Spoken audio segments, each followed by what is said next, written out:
नमस्कार, स्वागत है आपका पांचजन्य पे। मैं हूं आपके साथ अंबुज।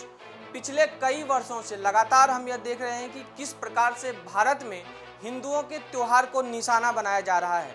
हम इसी रामनवमी की अगर बात करें तो 31 मार्च को पूरे देश में जब रामनवमी के उपलक्ष्य में शोभा यात्रा निकाला जा रहा था, तो बंगाल से लेकर के गुजरात हो, चाहे फिर बिहार हो, चाहे फिर महाराष्ट्र हो, चाहे फिर राजस्थान हो, हर राज्य में हमने देखा कि कहीं ना कहीं रामनवमी के उपलक्ष्य में निकाले जा रहे शोभा यात्रा पर इस्लामिक कट्टरपंथियों द्वारा हमला किया गया। लेकिन इसी देश में जब हम बात करें रमज़ान के महीने की, तो आपने कभी नहीं देखा होगा कि रमज़ान में किसी मस्जिद पर हमला किया गया या मुसलमानों पर किसी प्रकार का कोई हमला किया गया हो। या फिर हम बकरीद की बात कर लें तो न कभी बकरीद पर किसी प्रकार का कोई हमला हुआ है।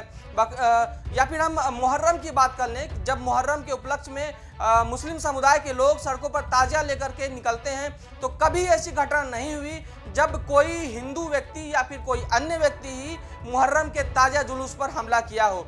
इसी क्रम में हम आज एक डेटा लेकर के आए हैं, क्योंकि कल हनुमान जयंती का उत्सव है और पूरे देश में हनुमान जयंती के उपलक्ष्य में शोभा यात्राएं निकलनी है।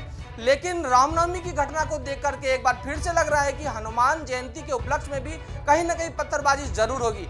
इस क्रम में हम ये डेटा आपके सामने लेकर आए हैं, एक शॉर्ट डेटा जो हम आपको बताएंगे कि किस प्रकार से पिछले कुछ वर्षों में हनुमान जयंती की शोभा यात्रा पर भी हमला हुआ है। 16 अप्रैल 2022 की जब हम बात करते हैं तो दिल्ली के ही जहांगीरपुरी इलाके में हनुमान जयंती के उपलक्ष्य में निकाले जा रहे शोभा यात्रा पर इस्लामिक कट्टरपंथियों ने हमला किया। 16 अप्रैल 2022 की ही जब हम बात करते हैं तो महाराष्ट्र के अमरावती में भी हनुमान जयंती की शोभा यात्रा पर हमला किया गया। 16 अप्रैल 2022 की जब हम बात करते हैं तो उत्तराखंड के भगवानपुर में निकाले जा रहे हनुमान जयंती की शोभा यात्रा पर हमला किया गया। 16 अप्रैल 2022 की जब हम बात करते हैं तो आंध्र प्रदेश के नेल्लोर में वहां पर भी हनुमान जयंती के उपलक्ष्य में निकाले जा रहे शोभा यात्रा पर हमला किया गया। उसके बाद हम 2018 में चलते हैं, जब 31 अप्रैल 2018 को राजस्थान के पाली में सड़क पर बड़ा हिंदू जनमानस निकला हुआ था।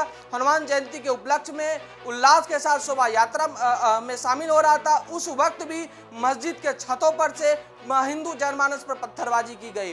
2015 की जब हम बात करते हैं तो 2015 में भी 3 अप्रैल 2015 को मध्य प्रदेश के नीमच में हिंदू जनमानस के ऊपर, जब हिंदू जनमानस हनुमान जयंती के उपलक्ष्य में सड़क पर शोभा यात्रा निकाल रहा था, उस वक्त भी हमला किया गया।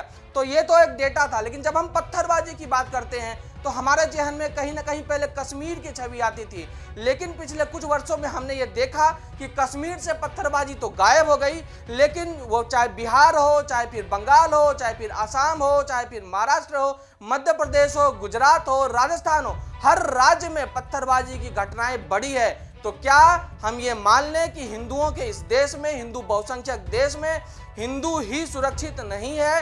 हिंदुओं को बार बार टेस्ट करने का ये एक प्रयोग इस्लामिक कट्टरपंथियों द्वारा किया जा रहा है, या फिर ये इस्लामिक कट्टरपंथियों का इस देश में बढ़ता मनोबल को दिखाता है ये सारी घटनाएं? तो आप इस पर क्या सोचते हैं? आपका क्या विचार है? हमारे कमेंट बॉक्स में कमेंट करके जरूर बताएं। तब तक पांचजन्य के साथ जुड़े रहिए। ऐसे ही तथ्यात्मक वीडियो हम आपके साथ लगातार लाते रहेंगे। बहुत बहुत धन्यवाद।